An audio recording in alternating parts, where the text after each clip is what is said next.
नमस्कार. लीनाचे स्वयंपाकघरमध्ये मी लीना आपलं स्वागत करते. आज या स्वयंपाकघरात तुम्हाला पंजाबी फेमस डिश पाहायला मिळणार आहे, ती म्हणजे छोले भटुरे. जर तुम्हाला छोले भटुरे खायला आवडत असेल तर हीच रेसिपी संपूर्ण पहा.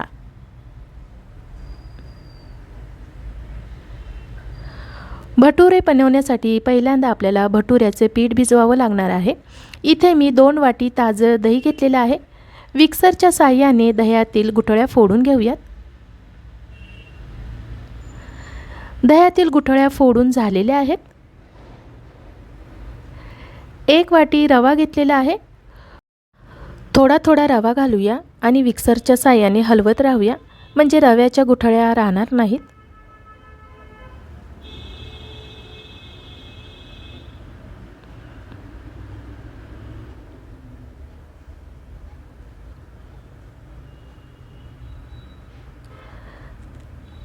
सगळा रवा दह्यामध्ये घालून व्यवस्थित मिक्स झालेला आहे.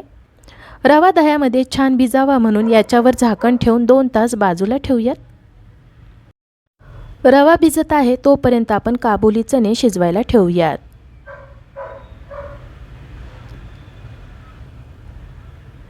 इथे मी आदल्या दिवशी रात्री 1 वाटी काबुली चणे निवडून 1 वेळा धुवून घेतलेले आहेत. चणे भिजतील एवढं पाणी घालायचं आहे. चणे आपले चांगले भिजलेले आहेत.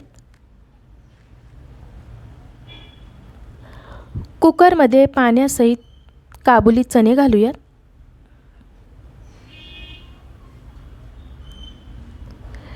एक मोठा बटाटा घेतलेला आहे. बटाट्याची साल काढून त्याच्या अशा चौकोनी फोडी करून घेतलेल्या आहेत.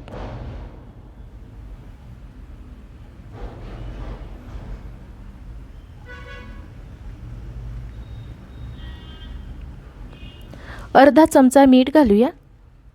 कुकरचे झाकण लावून गॅसच्या मोठ्या आचेवर याच्या 3 शिट्ट्या करून घेऊयात. नंतर गॅसची आच कमी करून 15 मिनिटे आपल्याला तसंच ठेवायचं आहे, म्हणजे चणे आपले छान मऊ गिरगिरीत शिजतील. चणे शिजत आहे तोपर्यंत आपण भटुऱ्याचे पीठ मळून घेऊयात. 2 तास झालेले आहे. रवा आपला चांगला भिजलेला आहे.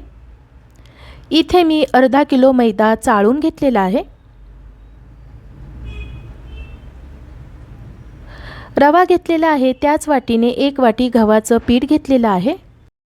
भटुरे फक्त मैद्याचे सुद्धा बनवतात, पण ते चिवट होतात.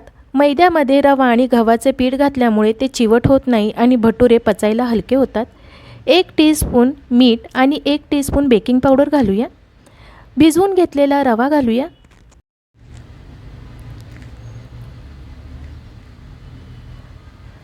सुरुवातीला चमच्याने मिक्स करूया.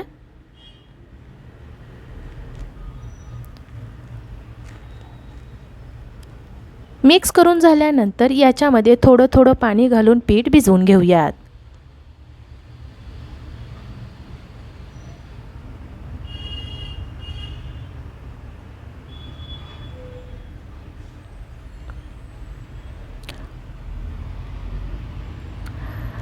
भटुऱ्यासाठी पीठ जास्त घट्ट किंवा जास्त मऊ मळायचं नाही आहे. पाऊण ग्लास पाणी घेतलेलं होतं, त्याच्यातील एवढं पाणी शिल्लक राहिलेलं आहे. पीठ आपलं चांगलं मळून झालेलं आहे. आता हे मळलेलं पीठ एका घमेल्यामध्ये ठेवून त्याच्यावर झाकण ठेवूया आणि परत 2 तास पीठ भिजण्यासाठी बाजूला ठेवूयात. पीठ भिजत आहे तोपर्यंत आपण छोले बनवून घेऊयात. कुकर आपला पूर्ण थंड झालेला आहे. चणे शिजले आहेत का नाही ते पाहूयात. चणे आणि बटाटा दोन्ही छान मऊ गिरगिरीत शिजलेले आहे.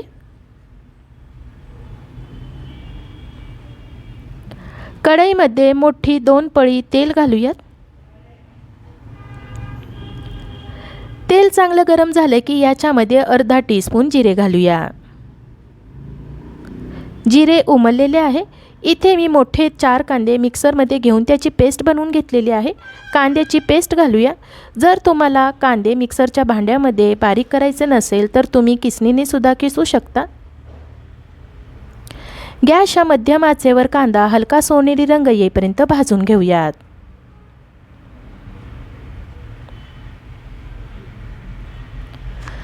7-8 मिनिटांनंतर कांद्याला हलका सोनेरी रंग आलेला आहे, तसेच कांदा भाजलेल्याचा खमंग वासही सुटायला लागलेला आहे।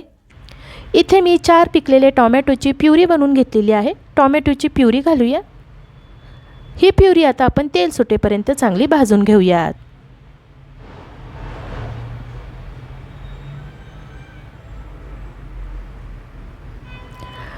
5-7 मिनिटांनंतर टोमॅटोची प्युरी आपली तेल सुटेपर्यंत भाजून झालेली आहेत। आता इथे मी 10-12 लसूण पाकळ्या आणि अर्धा इंच आले याची पेस्ट बनवून घेतलेली आहे। पेस्ट घालूया। पेस्ट मिक्स करून अर्धा ते 1 मिनिट भाजून घेऊयात। पेस्ट भाजून झालेली आहे। आता आपले सुके मसाले घालूयात।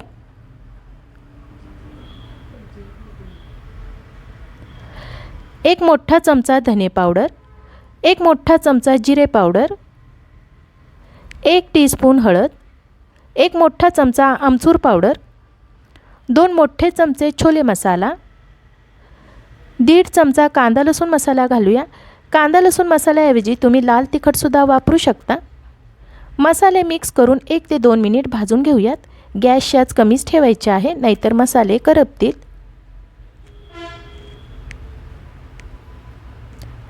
3-4 मिनिटे झाल्यानंतर मसाले खमंग वास येईपर्यंत भाजून झालेले आहेत आणि त्यातून तेलही सुटायला लागलेलं आहे। शिजवून घेतलेले चणे पाण्यासहित घालूया। मिक्स करूया। ग्रेव्ही दाट वाटत आहे म्हणून 1.5 ग्लास उकळलेले पाणी घालूया। साधं पाणी घातलं तर ग्रेव्हीची चव बदलू शकते।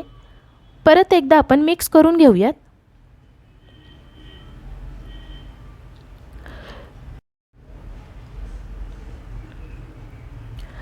चणे शिजताना आपण मीठ घातलेलं होतं, त्यामुळे चव बघूनच मीठ घालायचं आहे।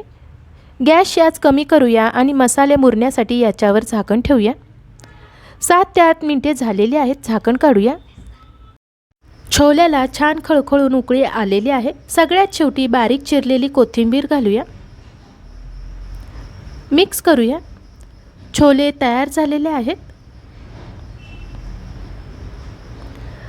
आता आपण भटुऱ्याकडे वळूयात। पिठावरचे झाकण काढूयात। पीठ आपलं छान भिजलेलं आहे। पिठावरच 2 चमचे तेल घेऊन पीठ परत एकदा आपण 2 ते 3 मिनिटे मळून घेऊयात।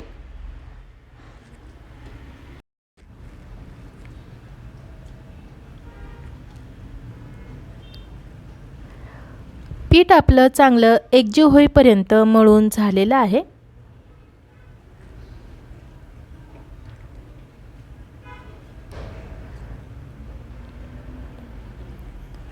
आता सुक्या पिठाचा हात घेऊन याचे लिंबाच्या आकाराएवढे गोळे बनवून घेऊयात।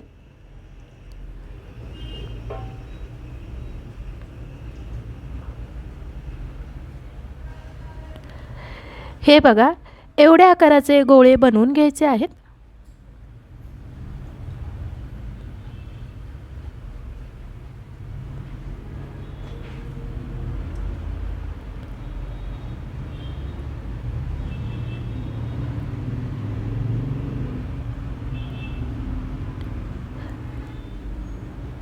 चार 5 गोळे बनवून झाल्यानंतर पीठ कोरडे पडू नये म्हणून याच्यावर झाकण ठेवूयात।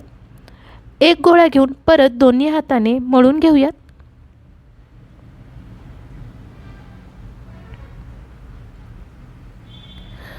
गोळा सुक्या पिठामध्ये बुडवून याची जाडसर पुरी लाटून घेऊयात।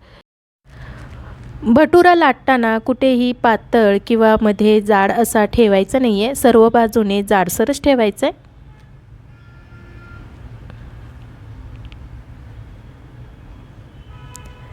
पीठ आपलं व्यवस्थित भिजलेलं असल्यामुळे याच्या कडा चिरलेल्या गेलेल्या नाहीयेत।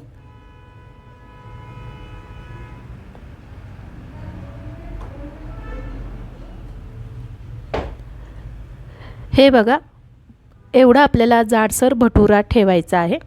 कढईमध्ये मी अगोदरच तेल तापायला ठेवलेलं होतं। भटुरा तेलामध्ये घालूयात। गॅस याच मध्यम ठेवून भटुरे दोन्ही बाजूने छान हलका सोनेरी रंग येईपर्यंत तळून घेऊयात।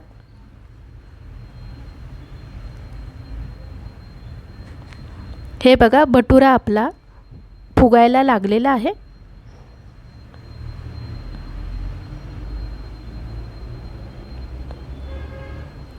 खालची बाजू आपली हलका सोनेरी रंग येईपर्यंत तळून झाले. पलटून घेऊया. बाजू पलटल्यानंतर भटुरा आपला चांगला फुगला आहे.